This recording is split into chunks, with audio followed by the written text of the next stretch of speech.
This is our Saturday detoxing off our phones, so we can rebalance our dopamine levels and feel more connected and happier in our minds.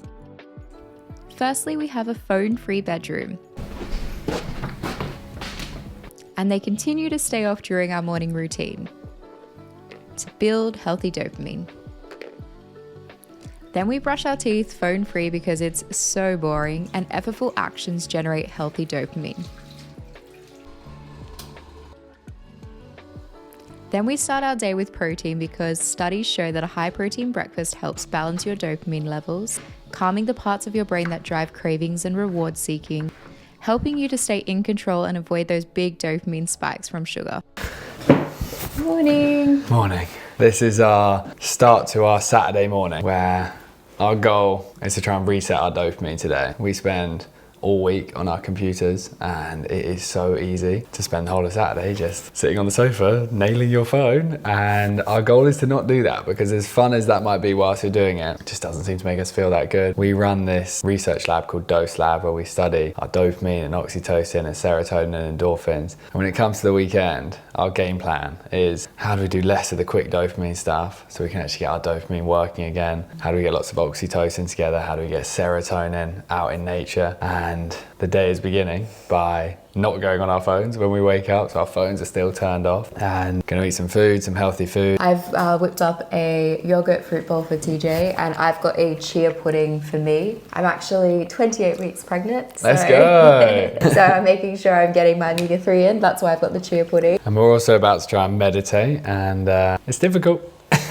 But we're so laser focused on training our brains, especially with the fact this baby's coming, to be okay with less stimulated experiences. That's our whole goal. Like, the whole goal of today is just be less stimulated. And as someone that is super fast with the way I operate, and George is also quite fast, she's a bit calmer than me, but super fast with the way I operate, this is so important to learn this skill.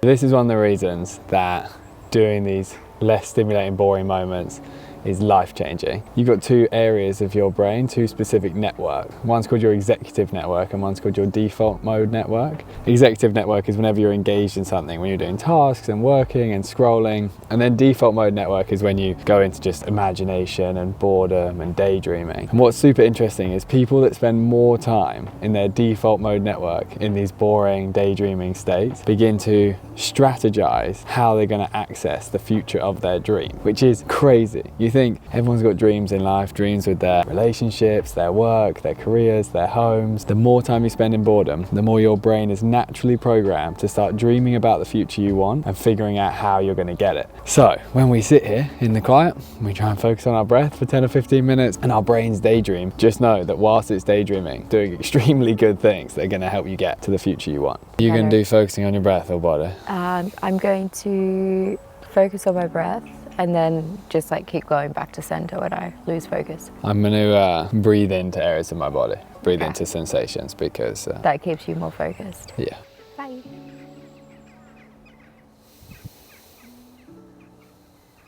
So we haven't yet been on our phones, but there's always that curiosity in your head of like, is the family okay and stuff like that. What we do in order to check that is go on our computer, go on WhatsApp, and then you can just quickly check through your WhatsApp, see if anything important has happened. Then you can get back off your computer and get back to resetting your dopamine. But what I find is if I go on the phone, like if I got my phone right now, sat on the sofa, went on WhatsApp, then it'd be Instagram, then it'd be loads of other things. Whereas this is just like a quick check, it's a little bit more efficient. And I personally find using the computer as my main piece of technology, effectively, rather than my phone, is a game changer for getting your brain to work really well. Unsurprisingly, there was nothing in my WhatsApp that was important. Your brain always thinks there's really important things. Sometimes there is important things, but a lot of the time, we're just feeding our dopamine addiction by going on these things. So, back off the computer. George is making a matcha. Apparently they're good for our brains as well. Oh. I feel like I'm going to spill my matcha. Don't spill it on the bed. Then we'll have tie-dye green and white bed sheets. So we're drinking matcha because, you want to explain? Yeah, so matcha has this amino acid called L-theanine, and L-theanine really helps your brain to get into like a focused but calm state. And there is a little bit of caffeine in matcha. The thing is, because of the L-theanine, it counterbalances it and it doesn't give you the jitters like coffee does. Just so you are aware, if you're wondering, matcha is disgusting. It's No, it's nice. I have weak matchas because it's like drinking seaweed. Not even seaweed, more like licking grassy floor. I am actually convinced that it's making my brain feel good, and this L-theanine is very good for our dopamine system. You know when you're young and you start drinking something that you've never tasted before and it's disgusting, like coffee, wine or coffee or alcohol. Then you keep drinking it and then eventually it becomes nice. And I'm basically convinced if I just keep drinking it, I'm gonna start to like it. I think it's slightly improving. Georgia had this idea that we have these things called intelligent change cards. It asks you questions, so we're gonna... Let's get closer. Ask each other some of these questions. Who wants to do the first one? You can. So this is going to be your question. Wait, do you want me to, can I read it to you? That is a big question. No, it's for you. Okay. Oh God. This is a big question. Okay. Describe the most magical moment you have experienced in your life so far. Well, there is two. God, I have a lot. I have a lot of moments. What is the first one your heart says? Yeah. When we were in the Lake District and we're walking and the sun was like piercing through that lake, and then you asked me to marry you. Pretty good moment. That was a pretty incredible moment. We were on absolute cloud nine afterwards. Remember, I left my glasses there in that spot, and then we walked all the way to the car, and then I had to run back, and I was running along, and I remember celebrating like I'd won like a sports game. I was like, yes. She said yes. But I would also say, obviously, finding out that we were having a baby was also a big moment, but there was like lots of mixed feelings there. Oh, that was a solo moment because I wasn't there when you found out. Yeah, that was a solo moment. Oh, this is a cool one. Okay. What qualities do you find most attractive in other people? That's a great question. I would say someone being able to ask really good questions. When someone asks you really good questions that make you think, it's really fun. Like my dad is ridiculously good at that.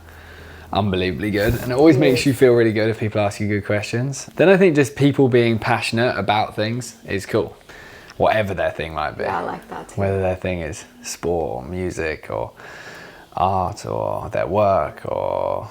Then you see someone like super lit up, excited about something. Like poor Saladino. Yeah, we follow this guy online who cares a lot about what he eats, and he really takes it right to the optimal level of food consumption. Awesome. I love but it. We just love it. Like, we think it's so cool that he cares so much about his food. So we're also very much like Paul. Yeah, I mean, so we can relate. We relate to him. We love eating the healthy food. Like today we're going to go to a farm shop and try and like source some really good healthy food, and to us that is just... That's like heaven. Super fun. Okay guys, we're off for our time in nature. The phone is going on for the first time today, and this is because the phone is required to drive the car. My mood can really dip in the winter months due to low serotonin, so this is my daily therapy. A study of over 300,000 people found that spending time in natural sunlight helps balance serotonin levels in the brain. Even just 1 hour outdoors each day lowered the risk of depression, showing how sunlight supports mood and emotional balance. After our walk, we set off home for a good nutritious meal, as 90% of serotonin is produced in our gut. Then we lowered the lights and got ready for a cozy night in. When we turned my phone on, the screen time was 9 minutes. And in that moment, I realized it's important to switch off from the digital world occasionally so that you don't miss the magic of the present moment in your world.